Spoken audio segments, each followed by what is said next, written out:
साल दर साल का ब्यौरा देते हुए बताएंगे कि कैसे कांग्रेस ने हिंदुओं का मजाक बना दिया। 1950 में आया आर्टिकल 25। कांग्रेस 1950 में आर्टिकल 25 को लेकर आई, जिससे धर्म परिवर्तन को मान्यता दे दी गई। और सबसे ज्यादा किसका धर्म परिवर्तन हुआ ये सब जानते हैं, लेकिन ये तो सिर्फ शुरुआत थी।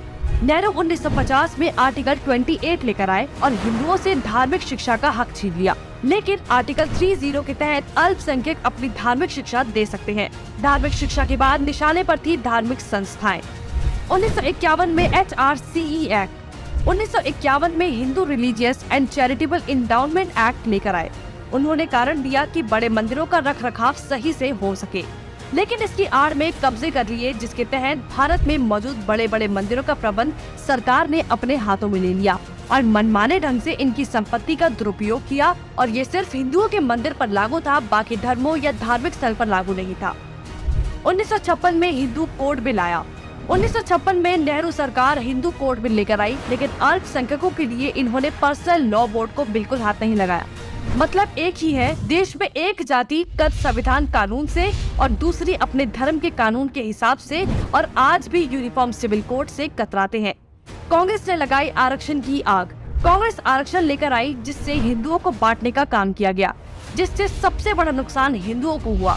आरक्षण की देश में जरूरत थी, लेकिन मक्कार कांग्रेसी इस योजना को 10 साल लागू करने की बजाय इसे बढ़ाते चले गए और न ही इससे लोगों को सशक्त बना पाए, जबकि लोगों को इसकी लत लगा दी गई।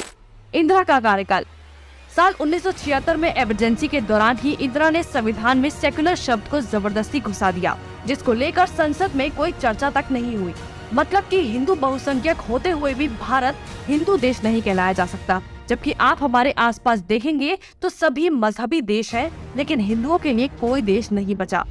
इसके बाद हिंदुओं के कानूनी अधिकार और इतिहास निशाने पर थे।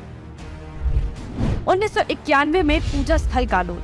1991 में कांग्रेस ने पूजा स्थल कानून बनाया, जो बेहद हिंदू विरोधी कानून था, क्योंकि इस कानून के तहत हिंदू, सिख और जैन मुगलों के कब्जे से मंदिरों को छुड़ाने के लिए लड़ाई ही नहीं लड़ सकते। उनके पास दलील सुनने का कोई कानूनी अधिकार ही नहीं छोड़ा गया। हमने लाखों मंदिर और उनका इतिहास खो दिया। 1992 माइनॉरिटी कमीशन एक्ट। कांग्रेस ने अल्पसंख्यक आयोग अधिनियम बनाने के बाद अल्पसंख्यक आयोग बना दिया।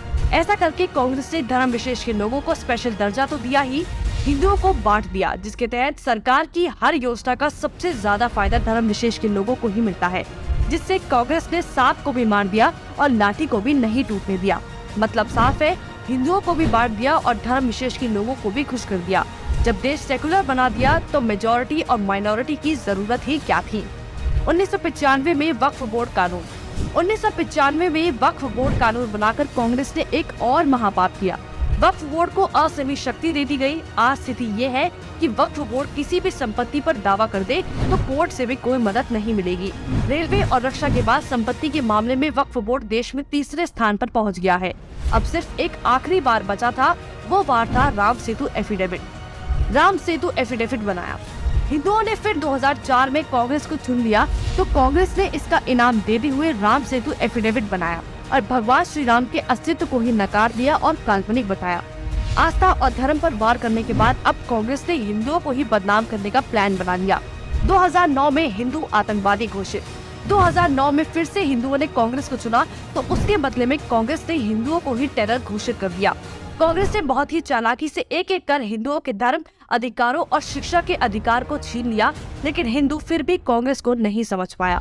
औरंगजेब ने हिंदुओं को खत्म करने के लिए तलवार का इस्तेमाल किया, तो कांग्रेस ने हिंदुओं को खत्म करने के लिए संविधान का इस्तेमाल किया। फिर भी कांग्रेस ही बोल रहे हैं कि लोकतंत्र खत्म हो रहा